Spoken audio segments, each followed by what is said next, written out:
दोस्तों जब भी हम किसी एग्जाम की प्रिपरेशन स्टार्ट करते हैं तो उस एग्जाम की प्रिपरेशन को स्टार्ट करने से पहले उस एग्जाम की कंप्लीट बेसिक इन्फॉर्मेशन हमारे पास होना बहुत जरूरी है ताकि हम अपनी प्रिपरेशन स्ट्रेटेजी को अच्छे से डिजाइन कर सकें। तो दोस्तों अगर आप लोग यूपीएससी ईपीएफओ के एपीएफसी एग्जाम की प्रिपरेशन में इंटरेस्टेड हैं तो इस एग्जाम की कंप्लीट बेसिक इन्फॉर्मेशन आपको इस वीडियो में अगले 30 मिनट्स में मिलने वाली है। तो वीडियो आप एंड तक पक्का देखिएगा।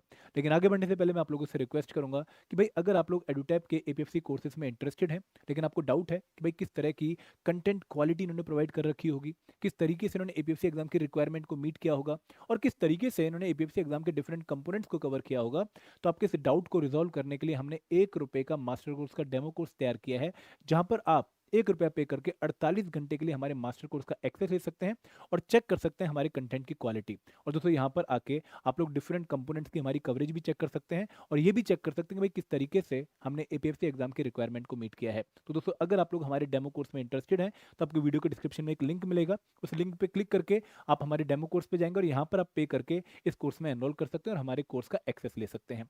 अब दोस्तों बात करते हैं हमारे आज की सेशन की, जहां पर हम बात कर रहे थे कि भाई एपीएफसी एग्जाम की कंप्लीट बेसिक इन्फॉर्मेशन एक ही जगह पे। और दोस्तों यहाँ पर हमारा एजेंडा क्या होने वाला है, किस तरीके से हम कवर करने वाले हैं। दोस्तों यहाँ पर हम बात करने वाले हैं कि भाई एपीएफसी एग्जाम की एक्सपेक्टेड नोटिफिकेशन कब तक आ सकती है और एग्जाम डेट क्या हो सकती है, क्योंकि आप में से बहुत सारे बच्चे जानना चाह रहे थे कि सर ये एग्जाम के लिए प्रिपरेशन अगर हमने करनी है तो हमारे पास कितना टाइम है प्रिपरेशन इफेक्टिवली करने के लिए।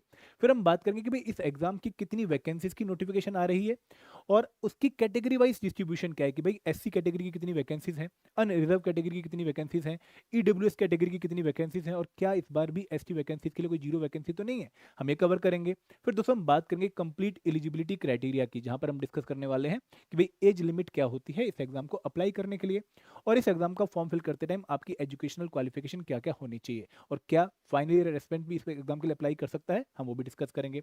फिर दोस्तों हम बात करेंगे कंप्लीट एग्जामिनेशन पैटर्न की कि भाई कितनी स्टेजेस में एग्जाम कंडक्ट होता है, किस स्टेज के क्या डिटेल्स हैं, हम वो कवर करेंगे। फिर हम बात करेंगे ऑफिशियल सिलेबस की और यहाँ पर मैं आप लोगों को ये भी बताऊंगा कि भाई इस ऑफिशियल सिलेबस को आपको किस तरीके से कैटेगराइज करना चाहिए ताकि आप एक अच्छी प्रिपरेशन स्ट्रेटेजी को डिजाइन कर सकें। एंड लास्ट में मैं आप लोगों को एक मोटिवेशन का डोज भी दूंगा जहां पर मैं आप लोगों को इस एग्जाम को क्वालिफाई करने के बाद ज्वाइनिंग के टाइम पर आपकी सैलरी पर्क्स एंड अलाउंसेस क्या होंगे वो भी मैं आपसे बताऊंगा ताकि आप लोग मोटिवेशन के साथ इस एग्जाम की तैयारी स्टार्ट कर सकें। तो उसको स्टार्ट करते हैं इस पर्टिकुलर वीडियो को। सबसे पहले हम बात करने वाले हैं कि भाई ये एपीएफसी होता क्या है और इस पर्टिकुलर एग्जाम को क्वालिफाई करने के बाद हम कहाँ पर काम करेंगे, किस तरह की हमारी जॉब रिस्पॉन्सिबिलिटीज रहेंगी, हम इसको पहले डिस्कस करते हैं। दोस्तों आप सब ने ईपीएफओ के बारे में सुना होगा, आप लोगों ने अपने फादर से अपनी मदर से जो कि वर्किंग होते हैं उनसे लाइन सुनी होगी कि यार मेरा सैलरी से पीएफ कटता है। तो ये पीएफ काटने का काम मैनेज करने की जो जिम्मेदारी है वो EPFO employees provident fund organisation की है, जो कि हमारे देश की नहीं वर्ल्ड की लार्जेस्ट सोशल सिक्योरिटी ऑर्गेनाइजेशन है। अब दोस्तों इस पर्टिकुलर ऑर्गेनाइजेशन में मल्टीपल लेवल पर मल्टीपल लोग काम करते हैं। फॉर एग्जांपल आपको regional provident fund commissioner post पे बहुत सारे लोग काम करते हुए देखेंगे, आपको एपीएफसी यानी कि assistant provident fund commissioner post पर बहुत सारे लोग काम करते हुए देखेंगे, आपको enforcement officer slash account officer post पे बहुत सारे लोग काम करते हुए देखेंगे। तो इस ऑर्गेनाइजेशन का जो काम है वो बहुत सारे लोगों की मदद से चल रहा है जो कि डिफरेंट लेवल पे काम कर रहे होते हैं। अब दोस्तों इस पे ही एक पर्टिकुलर लेवल है असिस्टेंट प्रोविडेंट फंड कमिश्नर का, एपीएफसी का।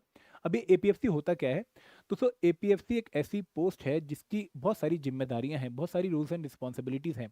यहाँ पर आप लोगों को लीगल रिस्पॉन्सिबिलिटीज भी निभानी होती हैं। फॉर एग्जाम्पल आप एक इंडस्ट्री में गए, आपने चेक किया कि भाई इंडस्ट्री में जो एम्प्लॉय है उसका पीएफ कटना चाहिए लेकिन पीएफ काट नहीं रही कंपनी, तो आप उसके खिलाफ एक लीगल प्रोसीडिंग्स जो है चालू करेंगे। तो ये जिम्मेदारी किसकी है, एपीएफसी की।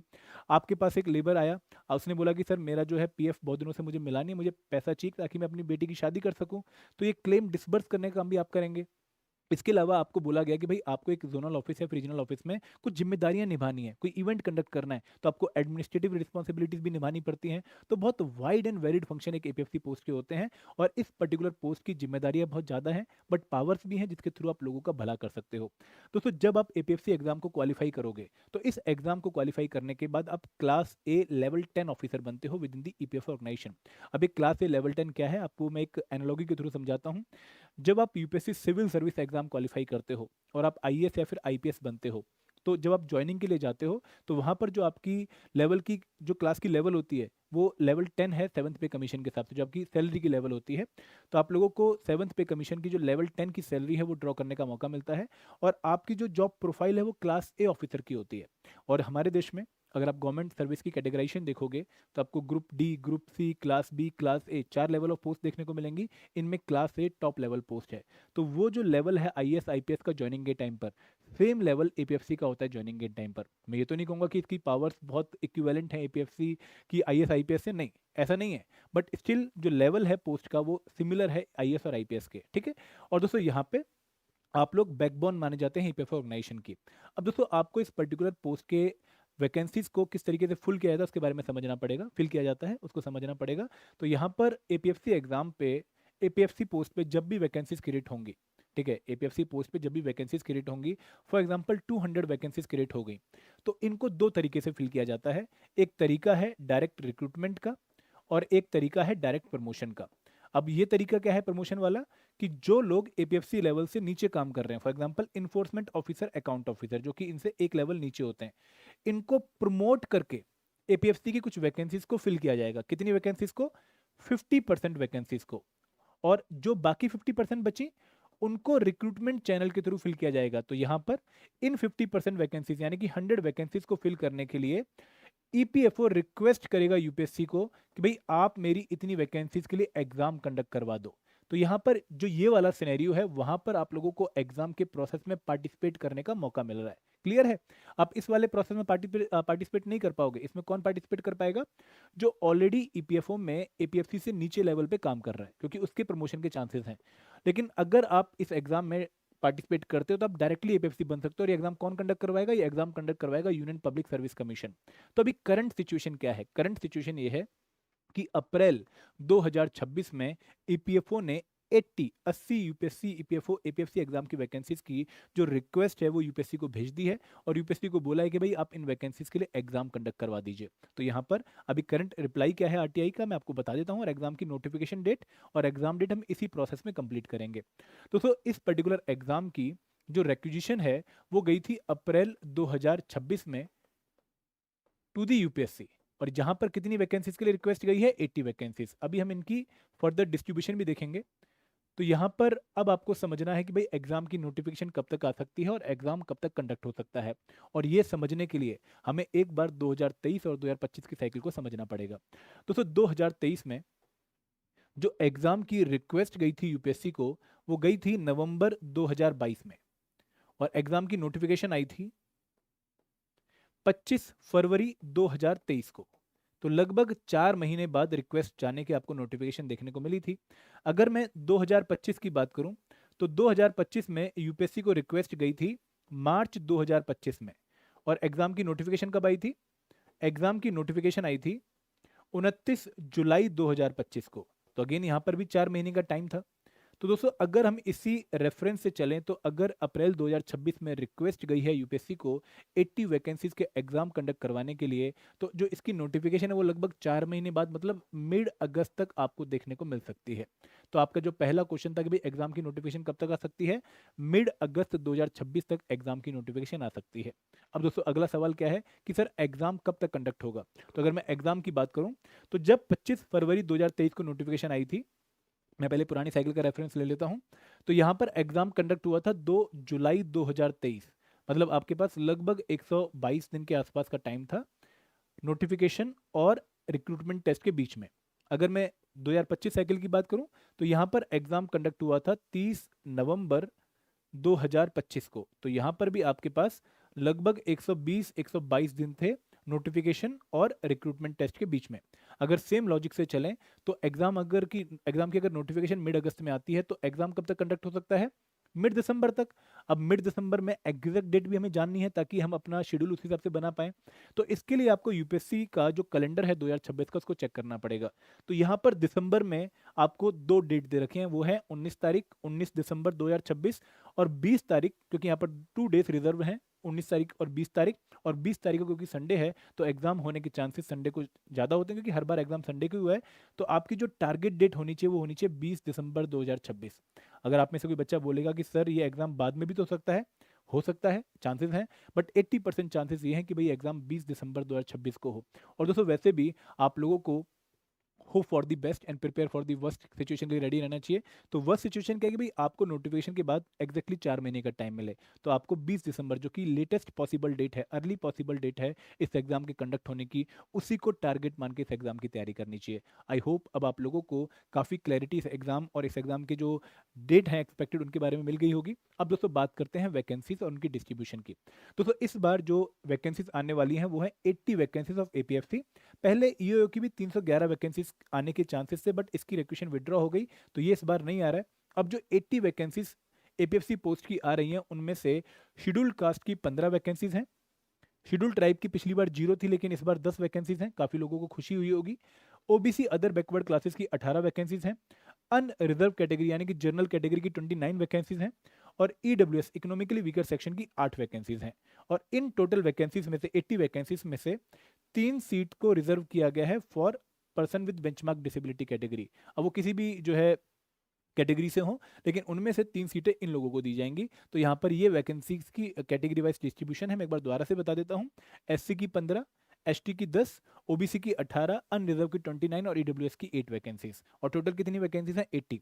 अगर आपको पुराना रेफरेंस लेना है तो 2025 में आप लोगों को 74 वैकेंसीज की रिक्रूटमेंट नोटिफिकेशन देखने को मिली थी एपीएफसी पोस्ट की। और 2023 में आप लोगों को 159 पोस्ट की जो है रिक्रूटमेंट नोटिफिकेशन देखने को मिली थी। तो इस बार 2025 से सिचुएशन थोड़ी बेटर है, बट 2023 से अभी भी वर्स है। ठीक है, तो यहाँ पर ये सिचुएशन क्लियर हो गई। आगे बढ़ते हैं। अब दोस्तों बात करते हैं एलिजिबिलिटी क्राइटेरिया की, क्योंकि अब आप जब एग्जाम के बारे में समझ चुके हैं तो आपका नेचुरल क्वेश्चन ये होगा कि सर क्या इस एग्जाम के लिए हम अप्लाई कर सकते हैं। दोस्तों मैं अज्यूम करके चलता हूँ कि आप सब भारत के नागरिक हैं, क्योंकि यहाँ पर सब्जेक्ट ऑफ नेपाल या फिर सब्जेक्ट ऑफ भूटान भी एग्जाम में पार्टिसिपेट कर सकते हैं। बट अगर आप भारत के नागरिक हैं तो आप डेफिनेटली इस एग्जाम में पार्टिसिपेट कर सकते हैं। अब दोस्तों यहाँ पर सबसे पहले हम बात करेंगे एज क्राइटेरिया की, कि भाई एज लिमिट क्या है इस एग्जाम में अप्लाई करने की। तो एज लिमिट जब आप चेक करते हैं एपीएफसी एग्जाम की, तो आप 2 एज लिमिट चेक करेंगे। एक है मिनिमम एज लिमिट, कि भाई इतनी उम्र का तो होना ही चाहिए इस एग्जाम के लिए अप्लाई करने के लिए। और एक होती है मैक्सिमम एज लिमिट, कि भाई अगर ये एज लिमिट क्रॉस नहीं हुई है तो तू फॉर्म फिल कर सकता है। तो यहाँ पर हम दोनों एज लिमिट डिस्कस करते हैं। और ये भी चेक करेंगे कि भाई किस कट ऑफ डेट से आपको उस एज को कैलकुलेट करना है। तो अगर मैं मिनिमम एज लिमिट की बात करूं तो एपीएफसी एग्जाम के लिए कोई भी minimum age limit in the notification mention नहीं करी गई है।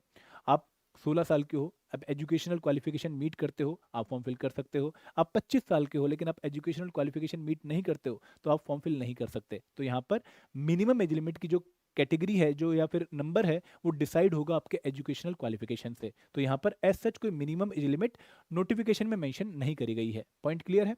अब दोस्तों मैक्सिमम एज लिमिट की बात करते हैं फॉर जनरल कैटेगरी स्टूडेंट, मतलब कि unreserved category student and EWS category student. तो अगर मैं इन दो कैटेगरी ऑफ स्टूडेंट्स की बात करूं तो यहाँ पर अगर आप लोग 35 के नहीं हुए हो, अगर आपकी एज 35 से कम है, then you can apply for APFC examination. तो यहाँ पर मैक्सिमम एज लिमिट क्या है अप्लाई करने की for unreserved and EWS category?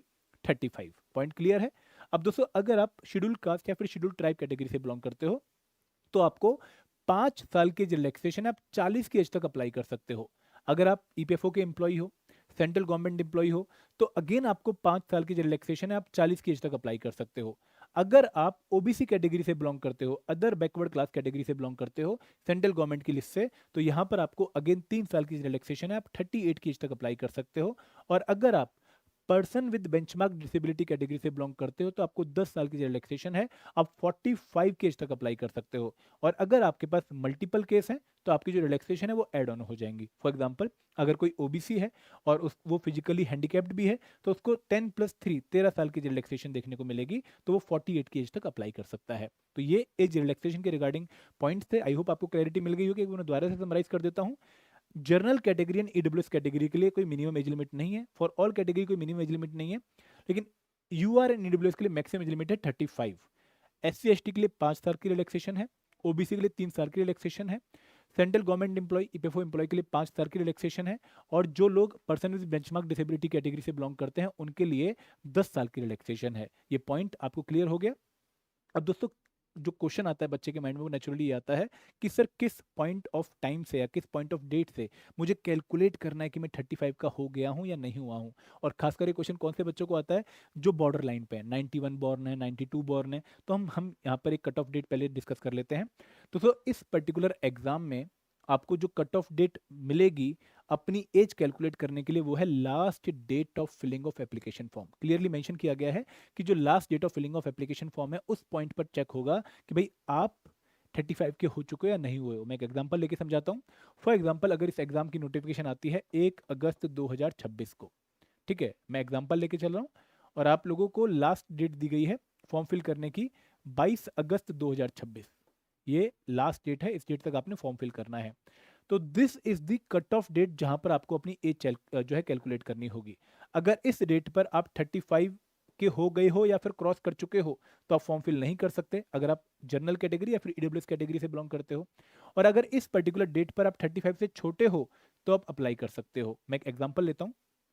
कोई आप में से एक बच्चा है जो पैदा हुआ है 23 अगस्त 1991 को, तो इस पर्टिकुलर डेट पर वो कितने साल का है? वो है 34 ईयर 364 डेज का। मतलब वो एक दिन अभी छोटा है, 35 का नहीं हुआ है। तो इस केस में वो अप्लाई कर सकता है एपीएफसी एग्जाम के लिए, अगर वो अनरिजर्व या फिर ईडब्ल्यूएस कैटेगरी से बिलोंग करता है। अगर कोई पैदा हुआ है 21 अगस्त 1991 को, तो इस पर्टिकुलर डेट पर जो हमारी last date of filling of application form example में है, इस पे वो 35 ईयर और 1 डे का हो चुका है, तो वो अप्लाई नहीं कर सकता क्योंकि उसकी एज 35 क्रॉस कर चुकी है। तो इस तरीके से आपको अपनी एज को कैलकुलेट करना है। पॉइंट क्लियर है? आगे बढ़ते हैं। अब दोस्तों बात करते हैं एजुकेशनल क्वालिफिकेशन की, क्योंकि ये भी बहुत इंपॉर्टेंट है और यहाँ पर कोई रिलैक्सेशन नहीं है। हर एक बच्चे के लिए सेम एजुकेशनल क्वालिफिकेशन है। आपकी कैटेगरी के हिसाब से आपको कोई वेरिएशन देखने को नहीं मिलेगी। तो अगर आप एससी हो, आप एसटी हो, आप ओबीसी हो, आप जर्नल हो, आप ईडब्ल्यूएस हो, सभी के लिए सेम एजुकेशनल क्वालिफिकेशन। और वो एजुकेशनल क्वालिफिकेशन इन्होंने फर्दर 2 पार्ट्स में डिवाइड कर रखी है। तो 2 पार्ट क्या है मैं आपको समझाता हूँ। पहली क्वालिफिकेशन है इसेंशियल एजुकेशनल क्वालिफिकेशन। इसेंशियल का मतलब क्या है कि भाई एपीएफसी एग्जाम का फॉर्म फिल करने के लिए आपके पास ये क्वालिफिकेशन होनी ही चाहिए। अगर ये क्वालिफिकेशन आपके पास नहीं है तो आप एपीएफसी एग्जाम का फॉर्म नहीं फिल कर सकते। मैं दोबारा से बोलना चाहूंगा कि अगर आपके पास ये इसेंशियल मतलब मस्ट क्वालिफिकेशन नहीं है तो आप एपीएफसी एग्जाम का फॉर्म नहीं फिल कर सकते। और दूसरी क्वालिफिकेशन क्या है? डिजायरेबल क्वालिफिकेशन, कि भाई अगर है तो सोने पे सुहागा होगा, आपको बेटर कैंडिडेट माना जाएगा, बट इससे आपकी फॉर्म फिलिंग पर कोई फर्क नहीं पड़ने वाला। अगर ये नहीं भी है तो भी आप फॉर्म फिल कर सकते हो। तो यहाँ पर इसेंशियल क्वालिफिकेशन क्या है, मस्ट क्वालिफिकेशन क्या है, वो क्वालिफिकेशन कौन सी है जिसके बेसिस पे डिसाइड होगा कि आप फॉर्म फिल कर पाओगे या नहीं कर पाओगे? वो है ग्रेजुएशन। अगर आपकी ग्रेजुएशन कंप्लीट है you can fill the form of APFC examination, but अगर आपकी ग्रेजुएशन कंप्लीट नहीं है तो आप फॉर्म फिल नहीं कर सकते। अब दोस्तों दूसरी बात डिजायरेबल क्वालिफिकेशन की। अगर किसी के पास डिप्लोमा है कंपनी लॉ में, लेबर लॉ में या पब्लिक एडमिनिस्ट्रेशन में, तो उसको मोर डिजायर्ड माना जाएगा। बट क्या इसका इम्पैक्ट सिलेक्शन पे पड़ता है? पिछली 3 साइकिल से मैंने खुद ने इस एग्जाम को देखा है और मैंने जाना है कि भाई इस एग्जाम में डिजायरेबल क्वालिफिकेशन का इम्पैक्ट नहीं है आपकी सिलेक्शन पे। अगर आप मेरिट पे अच्छा परफॉर्म करते हो you will be getting selected despite अगर आपके पास ये क्वालिफिकेशन नहीं भी है तो आपको इससे बिल्कुल भी टेंशन नहीं लेनी है और ना ही आपको ये क्वालिफिकेशन के लिए जाना चाहिए। अगर आप ग्रेजुएट हो you can simply apply for APFC examination. ऐसा नहीं है कि आपको इसको भी हासिल करना पड़ेगा फॉर्म फिल करने के लिए। तो इसके पीछे मत भागिएगा। अगर आपके पास नहीं है तो कोई दिक्कत नहीं आने वाली। आप अपनी प्रिपरेशन पर पूरा फोकस करिए और इसेंशियल क्वालिफिकेशन अगर आपके पास है फॉर्म फिल करिए और एग्जाम की तैयारी में जुट जाइए। अब दोस्तों यहाँ पर बच्चों के कुछ डाउट आते हैं। क्या क्या डाउट आते हैं मैं आपको बताता हूँ। एक डाउट ये आता है कि सर कब चेक होगा कि हमारे पास जो है ग्रेजुएशन कंप्लीट हो चुकी है नहीं होगी? अगेन लास्ट फिलिंग जो लास्ट डेट है फिलिंग ऑफ एप्लीकेशन की उस पॉइंट पर चेक होगा कि भाई क्या आपके पास प्रोविजनल डिग्री सर्टिफिकेट या फिर आपका main degree certificate final degree certificate आ चुका था या नहीं आया था। अगर इसके बाद आना है तो आप अप्लाई नहीं कर सकते, अगर इससे पहले आ गया है तो आप अप्लाई कर सकते हैं। तो आपकी एज और आपकी डिग्री की क्वालिफिकेशन भी किस पॉइंट पे चेक होती है? Last date of filling of application form पे। अब दोस्तों बच्चों को कुछ डाउट होते हैं। क्या डाउट होते हैं कि सर क्या फाइनल ईयर स्टूडेंट अप्लाई कर सकता है? दोस्तों अगर आप 8th सेमेस्टर में थे, ठीक है, आपका 8th सेमेस्टर कंप्लीट हो गया होगा, जून जुलाई में लगभग बच्चों का कंप्लीट हो जाता है। तो अगर आपकी प्रोविजनल डिग्री सर्टिफिकेट एग्जाम की last date of filling of application form से पहले आ जाती है तो आप अप्लाई कर सकते हैं, अगर नहीं आएगी तो आप अप्लाई नहीं कर सकते। दूसरी बात कि सर मैंने जो ग्रेजुएशन है वो डिस्टेंस के थ्रू करी है, मैंने रेगुलर नहीं करी है, दोस्तों आप अप्लाई कर सकते हैं। तीसरा डाउट कि सर क्या कोई मिनिमम मार्क्स होने चाहिए इस एग्जाम को अप्लाई करने के लिए ग्रेजुएशन में? दोस्तों नहीं, आपने किसी भी फील्ड में ग्रेजुएशन कर रखी है, आप अप्लाई कर सकते हो। आपके कितने भी मार्क्स थे, 40, 45, 50, 60, 90, आप अप्लाई कर सकते हो। तो any graduate can apply for APFC examination, distance वाला भी, रेगुलर वाला भी, बीए वाला भी, बीटेक वाला भी। और दोस्तों सबसे बड़ी बात कि अगर आपके पास प्रोविजनल डिग्री सर्टिफिकेट आ गया है तो इवन फाइनल ईयर स्टूडेंट भी can apply for APFC examination. ये पॉइंट क्लियर है? आगे बढ़ते हैं। अब दोस्तों बात करते हैं इस एग्जाम के पैटर्न की। और दोस्तों इस एग्जाम की सबसे खास बात इसका पैटर्न ही है। अगर आप बाकी सभी एग्जाम से कंपेयर करेंगे तो आप लोगों को यूपीएससी सिविल सर्विस एग्जामिनेशन में एक 3 स्टेज एग्जाम प्रोसेस देखने को मिलेगा, जहां पर पहले प्रीलिम्स है, फिर मेंस है और फिर इंटरव्यू है। अगर आप आरबीआई, नबार्ड, सेबी जैसे एग्जाम देखेंगे तो वहां पर पहले फेज 1 है, फिर फेज 2 है, फिर इंटरव्यू है। तो यहाँ पर एपीएफसी एग्जाम में आपको सिर्फ 2 स्टेज एग्जाम प्रोसेस देखने को मिलेगा। एक रिक्रूटमेंट टेस्ट है और फिर सीधा इंटरव्यू है। यहाँ पर कोई बीच की इंटरमीडिएट स्टेज नहीं है। यहाँ पर 2 ही स्टेजेस हैं, एक रिक्रूटमेंट टेस्ट जो कि एक ऑफलाइन ऑब्जेक्टिव पेपर है, और फिर सीधा इंटरव्यू। तो यहाँ पर आप लोगों को बहुत लंबा प्रोसेस फॉलो नहीं करना है। अब दोस्तों यहाँ पे ये ऑफलाइन ऑब्जेक्टिव पेपर का मतलब क्या है, रिक्रूटमेंट टेस्ट का मतलब क्या है? ऑफलाइन का मतलब ये कि भाई आपको फिजिकली सेंटर पे जाना पड़ेगा। वहां पर जाकर आपको एग्जाम हॉल पे जाके इन्विजिलेटर जो होगा वो एक आपको पेपर देगा, आपके हाथ में फिजिकल पेपर देगा, जिसके अंदर ओएमआर शीट होगी। उस पेपर पे हिंदी और इंग्लिश भाषा में क्वेश्चन लिखे होंगे। आपको राइट आंसर ओएमआर शीट में मार्क करना है और 2 घंटे बाद ओएमआर शीट सबमिट करके पेपर लेकर घर आ जाना है। तो जैसा process UPSC civil service exam के प्रीलिम्स पेपर का है, सेम पैटर्न आपको यहाँ पर भी देखने को मिलेगा। ऑब्जेक्टिव का मतलब क्या है? ऑब्जेक्टिव का मतलब ये है कि भाई सारे के सारे जो क्वेश्चन हैं वो मल्टीपल चॉइस क्वेश्चन है, जहां पर एक क्वेश्चन और 4 ऑप्शन होंगे। तो यहाँ पर आपको एक भी क्वेश्चन ऐसा नहीं मिलेगा जहां पर आपको या तो आंसर टाइप करना पड़े या फिर पूरा डिटेल्ड आंसर लिखना पड़े। यहाँ पर सिर्फ ऑब्जेक्टिव मल्टीपल चॉइस क्वेश्चन है, एक क्वेश्चन 4 ऑप्शन वाले। क्लियर है? और रिक्रूटमेंट टेस्ट के फर्दर डिटेल क्या है मैं आपको बताता हूँ कि जर्नली पेपर संडे को होता है, 9:30 से 11:30 होता है, 2 घंटे का टाइम, 120 मिनट का टाइम। इन 120 मिनट्स में आप लोगों को पेपर के 120 क्वेश्चंस को सॉल्व करना होता है। कितने क्वेश्चंस? 120 क्वेश्चन। तो आपके पास एवरेज 1 मिनट पर क्वेश्चन है। अब यहाँ पर हर क्वेश्चन इक्वल मार्क्स कैरी करता है पेपर में, कितने? 2.5। तो टोटल पेपर कितने मार्क्स का हो गया? 120 इंटू 2.5, 300 मार्क्स का। तो आपका जो रिक्रूटमेंट टेस्ट है वो 300 मार्क्स का होता है। कितने? 120 question, 2.5 marks for each question, 300 marks का रिक्रूटमेंट टेस्ट। और अगर आपने बाई चांस किसी क्वेश्चन का आंसर गलत लगा दिया, आपने ए लगाना था लेकिन आपने सी लगा दिया, तो आपको जितने उस क्वेश्चन के मार्क्स हैं 2.5, उसकी 1/3 नेगेटिव मार्किंग देखने को मिलेगी। तो for every wrong answer you will get a penalty of 0.833 marks. अगर आप अटेम्प्ट नहीं कर रहे हैं तो कुछ नहीं मिलेगा, ना नेगेटिव ना पॉजिटिव, जीरो। लेकिन अगर आपने नेगेटिव आंसर लगा दिया तो आपको 0.833 मार्क्स की पेनल्टी देखने को मिलेगी। और ये पेपर हिंदी भाषा में भी होता है और इंग्लिश लैंग्वेज में भी होता है, रीजनल लैंग्वेजेस में पेपर नहीं होता है। अब दोस्तों इस पर्टिकुलर पेपर में, रिक्रूटमेंट टेस्ट में, ना तो कोई सेक्शनल टाइमिंग है कि भाई आपको हर कंपोनेंट के लिए कुछ टाइम एलोकेट किया गया हो, ऐसा नहीं है। जैसे अगर आप आरबीआई ग्रेड बी एग्जाम देखेंगे तो वहाँ पर आपको रीजनिंग के लिए कुछ पर्टिकुलर मिनट्स मिलते हैं, जीए के लिए कुछ पर्टिकुलर मिनट्स मिलते हैं कि भाई आपको जीए के जो करंट अफेयर के जो क्वेश्चन है वो 25 मिनट में ही सॉल्व करने हैं। यहाँ पर ऐसा नहीं है। यहाँ पर आप किसी भी कंपोनेंट को कितना भी टाइम एलोकेट कर सकते हो। ना ही यहाँ पर कोई सेक्शनल कट ऑफ है कि भाई आपको इस पर्टिकुलर सब्जेक्ट में इतना ही स्कोर करना पड़ेगा, ऐसा यहाँ पर भी नहीं है। यहाँ पर सिर्फ एक ओवरऑल रिक्रूटमेंट टेस्ट की कट ऑफ जाती है और जो उस कट ऑफ को क्वालिफाई कर लेता है उसको इंटरव्यू में जाने का मौका मिलता है। तो यहाँ पर नेक्स्ट स्टेज डायरेक्टली इंटरव्यू है। अब दोस्तों इंटरव्यू आपका 100 मार्क्स का है। तो ओवरऑल जो पेपर है वो 400 मार्क्स का है, जहां पर 75% वेटेज किसकी है? रिक्रूटमेंट टेस्ट की, मतलब 300 नंबर का रिक्रूटमेंट टेस्ट है, और 25% वेटेज है इंटरव्यू की, जो कि आपका 100 मार्क्स हो गया। अब कुछ बच्चों को ऐसा लगता है 75-25% समझ के कि जो रिक्रूटमेंट टेस्ट के मार्क्स आएंगे उनको 0.75 से मल्टीप्लाई करेंगे, जो इंटरव्यू के मार्क्स आएंगे उनको 0.25 से मल्टीप्लाई करेंगे। दोस्तों ऐसा नहीं है। आपके जितने भी मार्क्स आएंगे उनको एज सच ऐड कर लिया जाएगा, क्योंकि यहाँ पर इन्होंने पहले ही जो एग्जाम की स्कीम है उनमें 75 और 25 को इनकॉर्पोरेट कर लिया है। क्लियर है? अब बात करते हैं इंटरव्यू की। आप इंटरव्यू देने गए, इंटरव्यू कहाँ पर होता है? ऑफलाइन जो होता है फिजिकली मोड में, वो होता है यूपीएससी के धौलपुर हाउस यानी कि न्यू दिल्ली में। अब यहाँ पर आप लोगों को अगेन हिंदी या फिर इंग्लिश भाषा में इंटरव्यू देने का मौका मिलेगा। आप रीजनल लैंग्वेजेस में इंटरव्यू नहीं दे सकते हो। एंड दोस्तों यहाँ पर इंटरव्यू में इन्होंने कंडीशन सेट कर दी है। वो कंडीशन क्या है कि भाई आप लोगों को अपनी कैटेगरी के हिसाब से इंटरव्यू में कुछ मिनिमम मार्क्स स्कोर करने पड़ेंगे। अब ये क्या है मैं समझाता हूँ आपको कि भाई अगर आप अनरिजर्व कैटेगरी से बिलोंग करते हैं तो आपको इंटरव्यू में 50 या फिर 50 से ऊपर नंबर लेकर आने पड़ेंगे। अगर आप ईडब्ल्यूएस कैटेगरी से बिलोंग करते हो, सेम क्राइटेरिया कि भाई 50 या फिर 50 से ऊपर नंबर लेकर आओ। अगर आप ओबीसी कैटेगरी से बिलोंग करते हो तो आपको 45 या फिर 45 से ऊपर नंबर स्कोर करने पड़ेंगे। और अगर आप बिलोंग करते हो शेड्यूल कास्ट, शेड्यूल ट्राइब या फिर person with benchmark disability category तो आपको 40 या फिर 40 से ऊपर नंबर स्कोर करने पड़ेंगे। अब इसका मतलब क्या है? तो इसका मतलब ये है कि फॉर एग्जाम्पल मैं कुलदीप पाठक, ठीक है, पेपर देने गया और मैं रिक्रूटमेंट टेस्ट में अनरिजर्व कैटेगरी से पार्टिसिपेट कर रहा था और मेरे नंबर आए 240 आउट ऑफ 300, मतलब बहुत ही शानदार नंबर आए। मैंने इस रिक्रूटमेंट टेस्ट में मैक्सिमम नंबर हासिल किए, ठीक है। अब मैं इंटरव्यू देने गया, अब इंटरव्यूअर से मेरी किसी बात पर बहस हो गई और इंटरव्यूअर ने मुझे नंबर दिए 49 आउट ऑफ 100। अब मेरा टोटल स्कोर क्या हो गया? मेरा टोटल स्कोर हो गया 289 out of 400। I think I am right, ठीक है। 240 प्लस 49, 289। और जो फाइनल कट ऑफ गई पूरा प्रोसेस कंप्लीट होने के बाद, वो गई 275 मार्क्स, कि जिस बच्चे के 275 से ऊपर नंबर है उसकी सिलेक्शन हो जाएगी।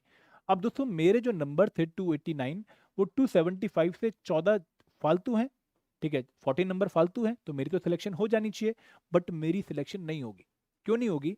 दोस्तों मेरे जो इंटरव्यू में मार्क्स हैं वो हैं 49, और जनरल कैटेगरी वाले बच्चे को इंटरव्यू में 50 या फिर 50 से ऊपर नंबर लेकर आने थे, 50 या फिर 50 प्लस नंबर लेकर आने थे। और क्योंकि वो मेरे नंबर नहीं है, तो भले ही मेरे final marks overall cut off से ज़्यादा हैं, मेरी सिलेक्शन नहीं मानी जाएगी। तो यहाँ पर आपको ये मिनिमम मार्क्स का क्राइटेरिया फुलफिल करना ही पड़ेगा, तब जाकर आपका स्कोर चेक होगा कि भाई वो फाइनल कट ऑफ से ज़्यादा है या नहीं है, और फिर आपकी सिलेक्शन होगी या नहीं होगी ये डिटरमाइन होगा। पॉइंट क्लियर है? आगे बढ़ते हैं। अब दोस्तों बात करते हैं इस एग्ज़ाम के सिलेबस की। दोस्तों जब आप इस एग्ज़ाम का सिलेबस देखने नोटिफिकेशन में जाते हो तो थोड़ी सी निराशा हाथ लगती है। क्यों निराशा हाथ लगती है? कि भाई इस एग्ज़ाम का सिलेबस नोटिफिकेशन में सिर्फ सब्जेक्ट नेम की फॉर्म में मेंशन्ड है।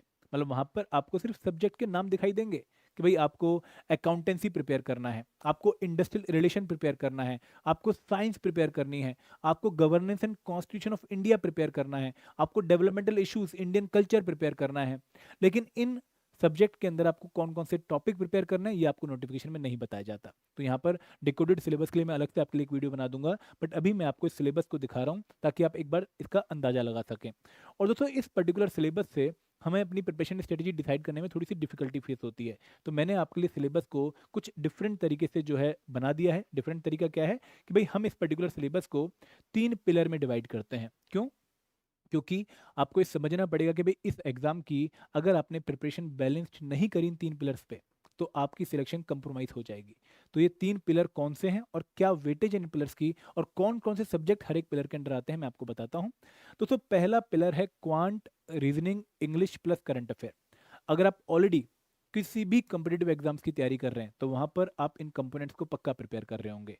Quantitative aptitude, logical reasoning, general English and current affair. किसी में जनरल अवेयरनेस होगा, किसी में करंट इवेंट्स होंगे, बट ये लगभग हर एग्जाम्स का पार्ट है।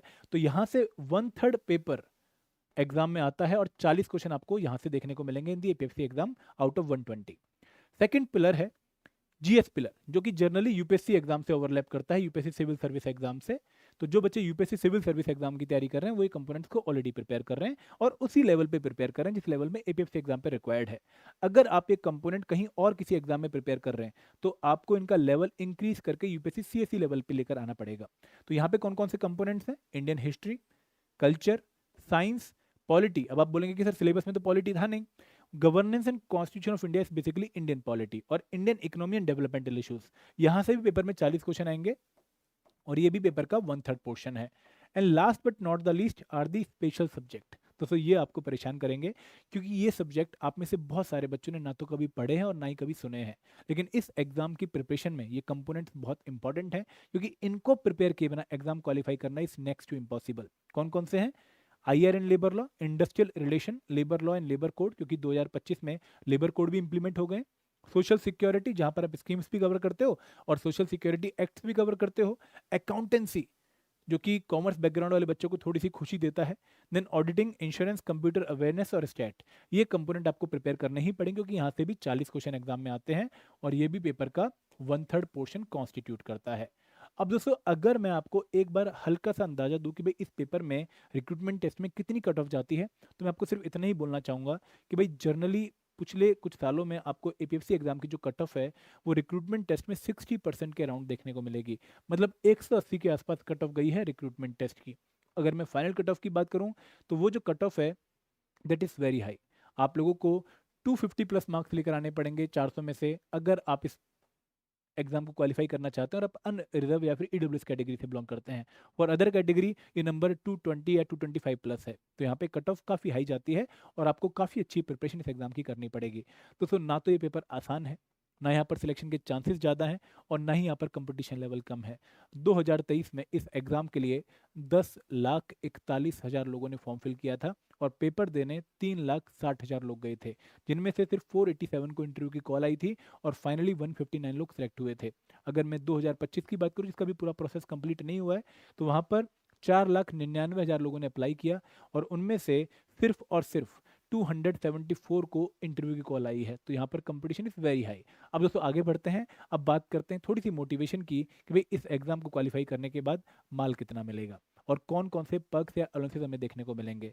दोस्तों सैलरी हमारे एक दोस्त की है, जिसकी ज्वाइनिंग 15 अक्टूबर 2024 को हुई थी और उससे जस्ट बाद नवंबर 2024 की सैलरी स्लिप है। तो यहाँ पर अगर आप देखें ध्यान से, तो आपकी जो बेसिक पे है वो है 56,156,100, जो कि एज पर दी 7th पे कमीशन है। फिर आपको जो डीए मिलता है वो 29,733 मिलता है, जो कि अब बढ़ चुका है। फिर जो आपका ट्रांसपोर्टेशन अलाउंस है वो 11,000 के आसपास है और आपका जो एचआरए है, हाउस रेंट अलाउंस, वो 16,830 है, 16,830। प्लस आपको फिक्स्ड मेडिकल अलाउंस मिलता है और बाकी अलाउंस अभी इसलिए नहीं मिल रहे हैं क्योंकि अभी इसके लिए एलिजिबल नहीं थे। जब एलिजिबल होंगे तो आपको वो भी मिलेंगे, जैसे आप लोगों को बच्चों की ट्यूशन फीस मिलेगी, आप लोगों को वॉशिंग अलाउंस मिलेंगे, आप लोगों का अगर छोटा परिवार है, हम दो हमारे दो, तो आपको स्मॉल फैमिली अलाउंस मिलेगा। तो इस तरीके से आपकी सैलरी बढ़ जाएगी। तो इनकी सैलरी जो बन रही थी वो 1,15,000 थी, 1,15,679 और उसमें से एनपीएस की जो कंट्रीब्यूशन थी वो थी 8,583। अब दोस्तों जब आप इनकी फाइनल सैलरी देखोगे तो वो है लगभग 1,06,896, जो कि आप लोगों को थोड़ी बहुत वेरी होती दिखेगी फ्रॉम जो है ऑफिस टू ऑफिस, क्योंकि कहीं जगह पे आपको एचआरए टीपीए डिफरेंट दिखेगा। तो ये जो सैलरी रेंज है वो है लगभग 1,05,000 से लेकर 1,15,000 depending on the office in which you are posted. तो ये काफ़ी अच्छी सैलरी है मेरे हिसाब से, ठीक है। एंड दोस्तों यहाँ पे आप लोगों को बहुत सारी और चीज़ें भी मिलती हैं, जैसे अगर आप कंप्यूटर एडवांस लेना चाहें वो ले सकते हैं, आप फेस्टिवल एडवांस लेना चाहें वो ले सकते हैं और बहुत कम इंटरेस्ट पे आपको एडवांस मिलता है और आप इसका इस्तेमाल करने के बाद इसको आराम से पे भी कर सकते हैं। इसके अलावा आपके अदर अलाउंस कौन से हैं? सिटी कंपनसेटरी अलाउंस, अगर आप लोगों को थोड़ी सी हार्ड पोस्टिंग मिल गई है तो उस केस में आपको एक एडिशनल अलाउंस मिलेगा। फिक्स्ड मेडिकल अलाउंस, जो कि आपको मेडिकल जो है बेनिफिट्स के लिए मिल रहा है। डेपुटेशन अलाउंस, अगर आपको डेपुटेशन पे भेजा जा रहा है कहीं तो आपको अगेन वहाँ पे अलाउंस मिलेगा। ट्यूशन फीस आपके बच्चों के लिए, स्मॉल फैमिली अलाउंस, कपड़े धोने के लिए वॉशिंग अलाउंस। इसके अलावा आपके पास जो है एलटीसी फैसिलिटी, जो कि आपको वन टाइम 2 साल में या 3 साल में एक लीव के लिए काफ़ी पैसा मिलता है ताकि आप घूम के आओ अपनी फैमिली को लेके। आपको जो है सेंट्रल गवर्नमेंट हेल्थ स्कीम का पार्ट बनने का मौका मिलता है, आप ग्रुप इंश्योरेंस स्कीम का पार्ट होते हो। तो ये बहुत सारे एडवांसेस या बहुत सारे अलाउंसेस आप लोगों को मिलते हैं, जो कि पैरेलल हैं सेम लेवल पे एक सेंट्रल गवर्नमेंट एम्प्लॉय के। तो यहाँ पर कोई भी कमी आपको देखने को नहीं मिलने वाली है और आप अपनी लाइफ को काफ़ी अच्छे से एंजॉय कर सकते हैं अगर आप इस एग्ज़ाम को क्वालिफाई कर लेते हैं। तो यहाँ पर इस वीडियो में मैंने आपको ऑलमोस्ट सारी इन्फॉर्मेशन इस एग्जाम के रिगार्डिंग बता दी है, जो आपको पता होनी चाहिए इस एग्जाम की प्रिपरेशन स्टार्ट करने के लिए। इसके अलावा मैं आपके लिए डिफरेंट वीडियोस भी बनाता रहूँगा, लाइक पीवाईक्यू एनालिसिस, कंपटीशन की अलग वीडियो बना दूंगा, कट ऑफ की अलग वीडियो बना दूंगा, ताकि आप उस इन्फॉर्मेशन को भी गैदर कर सकें। तो ये इन्फॉर्मेशन अब आपको एक डायरेक्शन दे रही है कि भाई हाँ, अब मुझे इस तरीके से अप्रोच करना चाहिए और आप प्लीज़ प्रिपरेशन को स्टार्ट कर दीजिए, क्योंकि नोटिफिकेशन बहुत जल्दी आने वाली है। और दोस्तों अगर आप इस प्रिपरेशन में कोर्सेज का इस्तेमाल करना चाहते हैं तो हमने आपके लिए डेडिकेटेड कोर्सेज लॉन्च कर रखे हैं। हमने 3 तरह के कोर्सेज आपके लॉन्च किए हैं। कौन कौन से 3 कोर्सेज हैं? पहला कोर्स है मास्टर कोर्स। ये कंप्लीट कोर्स है for all the components of APSC examination. तो आप इस कोर्स में तब एनरोल करिए अगर आप बिगनर हैं या फिर आप जॉब के साथ तैयारी करने वाले हैं और आप हर एक कंपोनेंट का सॉल्यूशन चाहते हैं। लेकिन अगर आप सिविल सर्विस एग्जाम की तैयारी कर रहे हैं तो आपने ऑलरेडी कुछ कंपोनेंट्स प्रिपेयर कर लिए हैं, आपने polity, history, science, economy prepare कर रखा है, लेकिन आपने special subject like accountancy, auditing, insurance prepare नहीं किया है, तो उसका सॉल्यूशन आप पे आपको मिलेगा। अगर आप लोगों ने एक बार सारा सिलेबस खुद प्रिपेयर कर लिया है और आप सिर्फ प्रैक्टिस करना चाहते हैं, आप टेस्ट सीरीज में एनरोल कर सकते हैं और इन कोर्सेज में एनरोल करने का लिंक अगेन आपको वीडियो को डिस्क्रिप्शन में मिल जाएगा। तो this is all from my side. Thank you very much. जय हिंद, जय भारत।